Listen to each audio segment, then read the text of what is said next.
Et on va poursuivre la discussion avec Alexandre Malafaye qui est avec nous. Bonjour Alexandre, bienvenue. Bonjour. Président du think tank Sinopia. Vous lancez, fait inhabituel pour un think tank, votre propre indice de la performance responsable de l'entreprise. Mais j'ai envie de me demander, Alexandre, dans cette jungle de systèmes de notation, de labels, comment est-ce qu'on s'y retrouve quand on est chef d'entreprise pour s'approprier les services du meilleur indice et toucher à l'excellence dans ce modèle? Qu'est-ce que vous allez proposer aux entreprises, vous? Alors, pour rebondir sur le reportage que vous avez présenté, nous, ce qui nous intéresse, c'est bien sûr de respecter le modèle de l'entreprise, c'est-à-dire qu'elle doit être performante, ça c'est indispensable, mais elle doit exercer cette performance en prenant en compte ses responsabilités vis-à-vis de ses parties prenantes. C'est comme ça qu'on a conçu notre outil.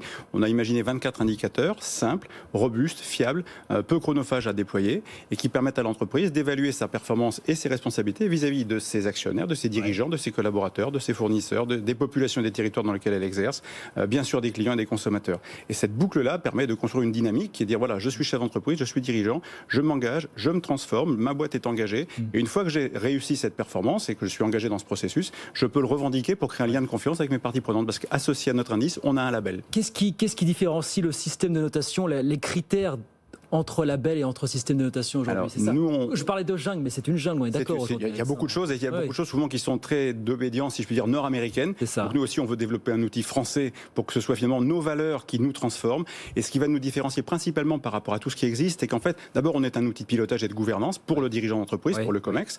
Et deuxièmement, on va vraiment mesurer l'impact de l'entreprise. Parce que, je dirais, les process, c'est bien, le déclaratif, c'est bien, la RSE peut être formidable, mais on peut très bien rester dans le déclaratif. Aujourd'hui, il faut dire, bien sûr, mais il faut le faire, mais après il faut prouver ce qu'on fait et donc il faut le mesurer. Et nous on vient là pour apporter cet outil de mesure, de pilotage et donc de communication et donc de confiance. Est-ce que ça veut dire que la non prise en compte de ces pratiques, elle peut se nicher consciemment et inconsciemment dans des détails, des choses qu'on n'avait pas forcément repérées? C'est là-dessus encore qu'on a besoin. C'est clair, d'abord parce qu'il faut avoir une vision d'ensemble et puis il faut pouvoir la partager, parce que c'est pas un sujet aussi simple que ça. En fait, il y a beaucoup de choses. Vous avez des outils qui sont utiles pour les acheteurs, tout ce qui va être ISO. Vous avez des outils qui vont être utiles pour les marchés financiers, typiquement ce que vous avez présenté. Après, vous avez des outils qui sont plus du domaine de marketing, j'en citerai pas, pour pas dire de mal. Après, vous avez des plateformes qui existent, mais qui effectivement peuvent bouleverser un peu l'écosystème de cet environnement, mais qui pour le coup vont aller chercher de la donnée pour essayer de plaquer une image sur une entreprise. Ça, c'est plutôt name and shame, c'est pas terrible. Et après, il y a un outil qui est celui qu'on a conçu, qui essaie justement de faire un peu la synthèse de tout ça et d'être celui qui permet à l'entreprise, au chef d'entreprise, voilà, de piloter cette dynamique globale. Cet outil, il se traduit par quoi? C'est une note, c'est une appréciation, c'est quoi concrètement? Alors, c'est donc 24 indicateurs. L'avantage, c'est qu'il y en a peu. D'autres outils sont sur 100, 200, voire plus. Nous, on a pris 24 indicateurs. Le chef d'entreprise se retrouve avec ces 24 indicateurs. Exactement. Un tableau de bord simple, avec un outil qui permet de mesurer cette évolution, cette performance à l'égard de ses parties prenantes dans la durée, sur 3 ans. On regarde ce qui se passe sur 3 ans, de manière à ce qu'on soit bien dans une dynamique de transformation. L'instant T n'est pas très parlant, souvent.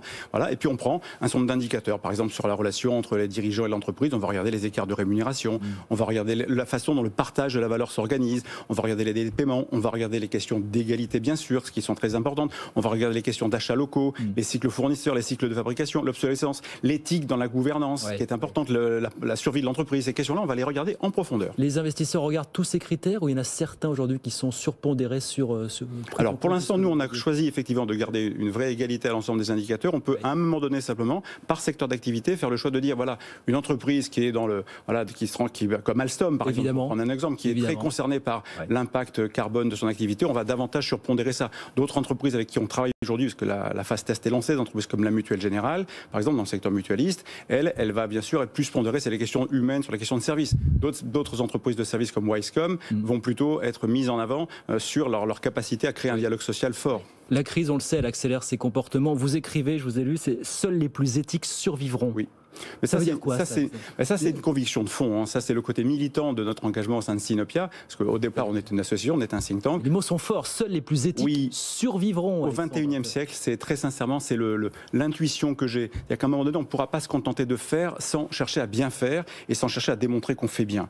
Voilà. Et vous avez une tendance de fond aujourd'hui. D'abord, on est tous connectés. On voit bien qu'on est tous connectés au monde qui nous entoure. Les entreprises n'échappent pas à la règle. Regardez la crise sanitaire. Pour le coup, elles se sont retrouvées en première ligne, elles aussi, sur cette crise d'une ampleur majeure. Donc elles sont connectées à leurs parties prenantes et elles doivent agir en responsabilité avec leurs parties prenantes. Et je pense que ceux qui, quel que soit le niveau de profitabilité, ceux qui ne prendront pas en compte les enjeux de la planète, les enjeux des citoyens, les attentes des jeunes générations et l'impact de la révolution numérique sur tout ça, à un moment ou à un autre, ils auront un problème réputationnel, ils auront un problème de clientèle et ils sortiront du jeu. Dire, si les entreprises veulent continuer à se développer, à faire du profit dans des conditions raisonnables, normales, satisfaisantes, et en même temps apporter à leurs clients un message de confiance et un service, il va falloir qu'elles prennent en compte cette dimension de responsabilité. Et vous diriez qu'on est au début de cette révolution, que la prise en compte, la prise en considération de ces facteurs, elle en est à quel stade aujourd'hui? Aux États-Unis ou en Europe finalement? Où est-ce qu'on en est de ce processus? Je pense que le continent américain restera toujours pardon, la question c'est, est-ce que la crise ne met pas un petit peu en veilleuse ou ne relègue pas au second plan ces préoccupations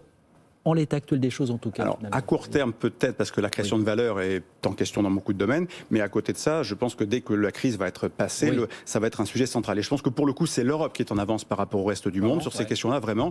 Et en plus, je crois qu'il y a un terreau d'entrepreneurs, en France en particulier, qui sont beaucoup plus engagés qu'on l'imagine, parce que, vous savez, vous connaissez comme moi les médias, bien souvent on ne s'intéresse qu'aux quelques-uns et quelques mauvaises pratiques. Vrai, on va se concentrer sur les gens du CAC, on va se concentrer sur les grands patrons qui se concentrent sur des questions qui ne sont pas d'intérêt général, on va retenir les mauvais exemples. Mais il y a une foisonnement d'entreprises aujourd'hui en France, de dirigeants qui font plutôt très bien et qui ont besoin de montrer qu'ils font très bien. Et c'est là où on essaie, avec notre indice, de leur permettre de démontrer que leur engagement responsable est une réalité et qu'ils se voient. Cet indice donc de performance responsable de l'entreprise que vous lancez aujourd'hui, c'est l'indice Sinopia, tout simplement? C'est l'indice Sinopia, absolument. Sinopia. Merci beaucoup Alexandre. Merci, Alexandre Malafaye, président du think tank Sinopia, think tank indépendant.